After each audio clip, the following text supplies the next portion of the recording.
Welcome back to my channel.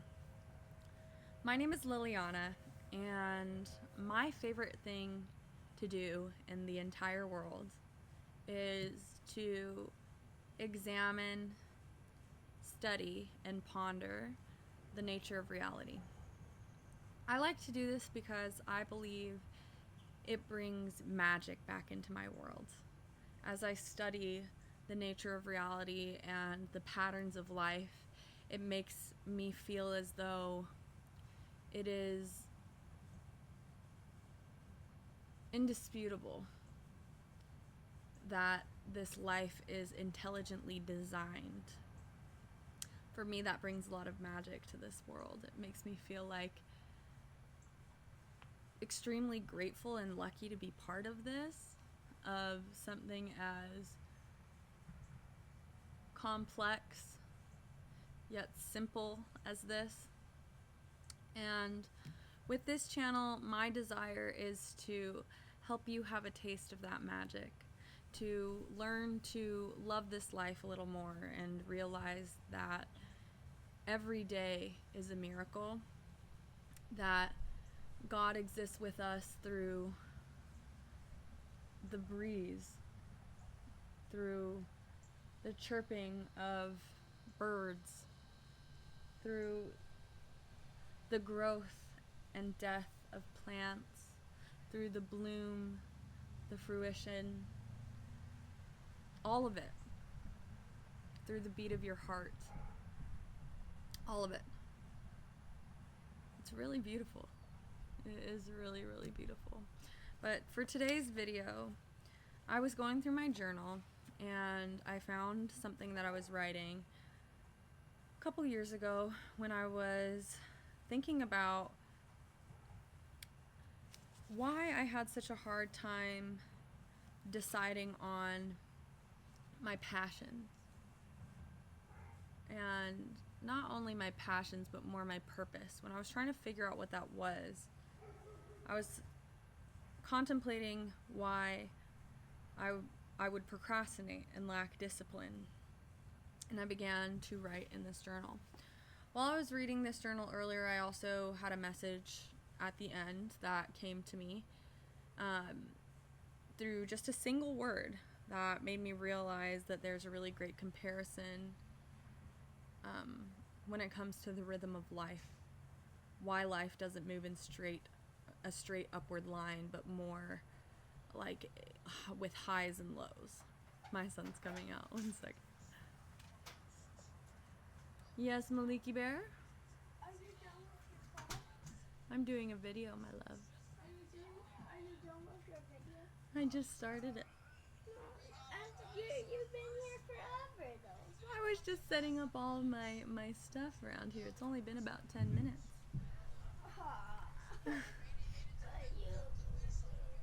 Can you go inside so Mama can finish it, please? And then we can go to the water slides? I want to stay here. I haven't been outside in a day. Okay, well then you'll need to turn off that game because I have to talk. And the sound will ruin the video, so you'll have to turn it off.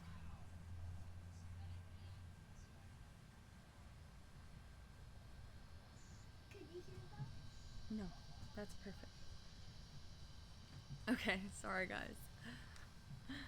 Alright, so I was thinking about like the fact that life doesn't move in a straight upward line. It's up and down, and there are highs and lows to all of it. You want to come say hi? Yeah. Okay, come say hi, hurry. Mommy's got to finish the video, okay? Hello. Is that good? Yeah. What shirt do you have on today?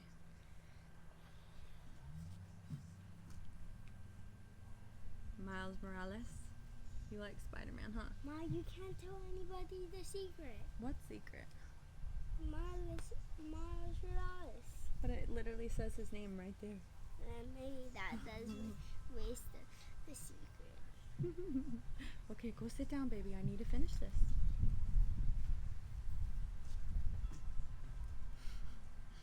Five-year-olds, man. Alright, so I'm going to read what I wrote a few years ago. in regards to this, like what I've been talking about. And then I'm going to tell you the message that came through while I was reading this back. So I am diagnosed with ADHD, and when I was writing this, I was specifically kind of pondering and considering the way that procrastination may work for someone with ADHD, but I do feel like it applies to everybody. So let's go ahead and read it. When you have ADHD, procrastination and lack of discipline may occur because of the common indecisiveness that it brings. ADHD, that is. We don't often have a strong end in mind. I think the indecisiveness could potentially come from the battle within a lot of ADHD minds who believe we should be within a lot of ADHD minds between who we believe we should be and who we actually are. I think the indecisiveness could potentially come from the battle within a lot of ADHD minds between who we believe we should be and who we actually are. A lot of us are genius level smart. We are told from young ages that this should mean we should be great at school. When we aren't, it shocks and disappoints those around us. It disappoints us. We may hate ourselves for it. We may be anxious about it. We may let it define us. We may question if we're actually smart at all. We know we are capable of big things. Or are we? Maybe there is something wrong with us. No. Maybe, just maybe, I'm not meant to be a doctor, but that doesn't mean I'm not meant to help. Stop picking what other people want you to pick and lean into your passions. What feels easy? Your hyperfixations. Choose one, any one, and stick with it. Yes, your hyperfixation to it will eventually fade, but if you practice discipline, it will come back. If you've loved something before, you can love it again. If you loved something before, you can love it again. Your hyperfixations identify your passions, your interests. Have you ever hyperfixated on something you weren't interested in? Probably not. Okay, here's the other exciting news. You will also mitigate boredom by trying to continuously grow and get better in your chosen passion. It is always less boring and more of a challenge once you get past the basics. We must remember that interest will always alternate. That's the word that I thought of that created this next message. But we must remember that interest will always alternate between a peaking phase and a weaning phase. But that is the constant alternation. This is the constant alternation. We can't go up all the time. Attempt to work with self-discipline alone, but don't know what they're a disciple to because it has not been specified. I have a video talking about, like a while back, talking about self-discipline and how it talks about how, like, when you have self-discipline, it's because you are a disciple to yourself, to your plan, to your purpose, right? Like you are a devoted follower to your purpose, and that in order to be able to be disciplined, you need to have something that fires you up, that makes you passionate, that becomes your word, right? Like your own testimony, what it is that you're wanting to do. I really believe, like, if you're doing things that don't align with you, and again, I had it initially written for ADHD, but I also think this has to do with anybody, where it's like if you're doing something that doesn't technically like light you up, then it's just going to be almost impossible to reach the highest level of that. You can do that, of course, like people can do that, just because sometimes self-discipline for people is the act of discipline in itself. Like they feel so strongly about being disciplined that they will accomplish things. But like the easier way to be self-disciplined is to have something that drives you so much that you no longer need to drive yourself, if that makes sense.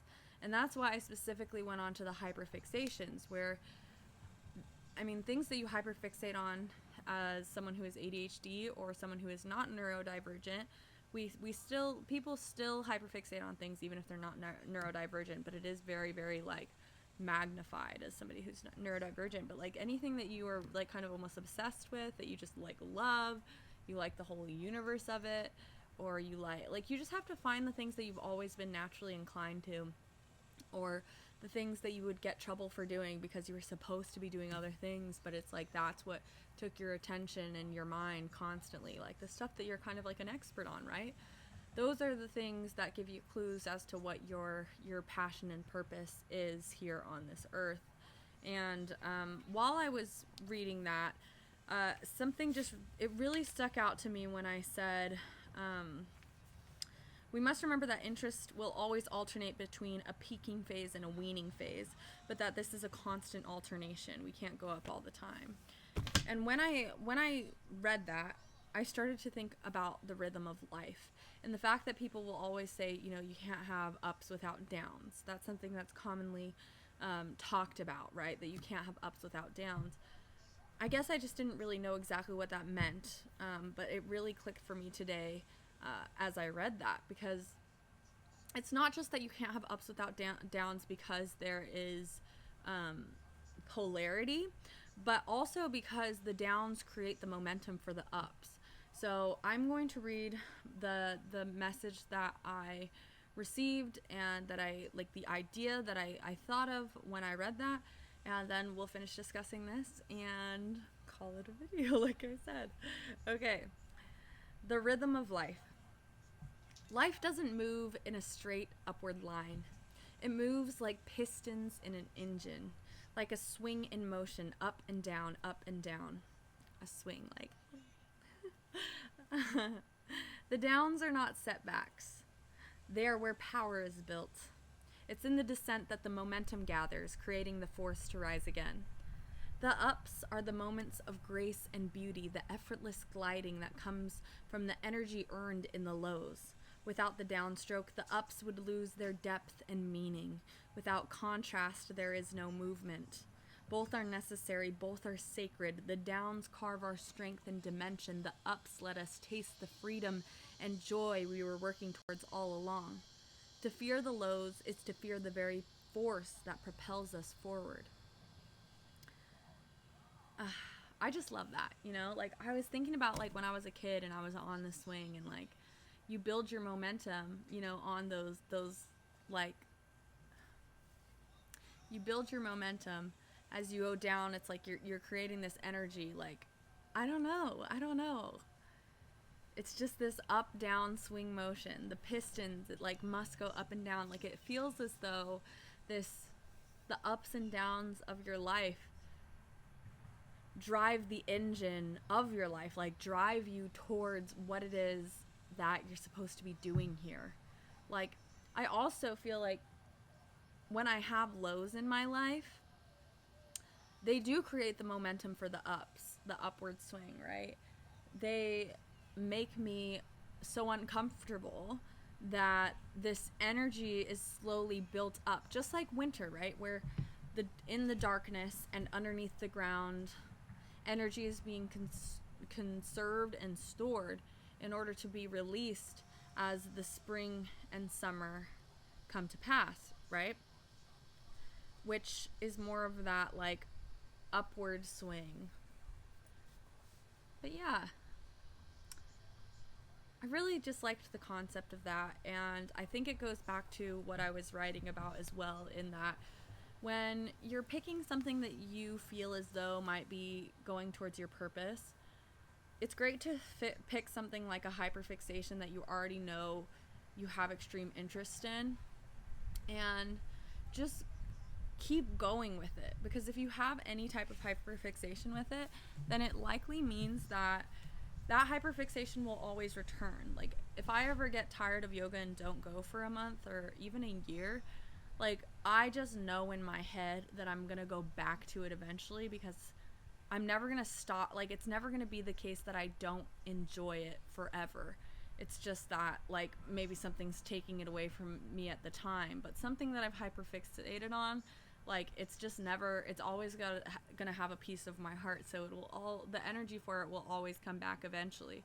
And so if you're selecting something like that, just keep the faith through the lows. Keep the faith through the things that are hard, through maybe not having as much interest in those things. And just remember that it always comes back around. The positive, like the desire, always comes back around. And there are no highs without lows. But again, it's just the idea that this is a constant cycle. And once you're aware of that, no lack of motivation will scare you from staying the course ever again, because you just know that lows must come with highs and highs must come with lows. But I hope you guys enjoyed this video today. It's just such a beautiful day. Me and my son are gonna go to the pool and go on the water slides because he has been so good as I've had to work all day today. But I will see you guys on the next video. Yeah, we'll see you soon. Bye.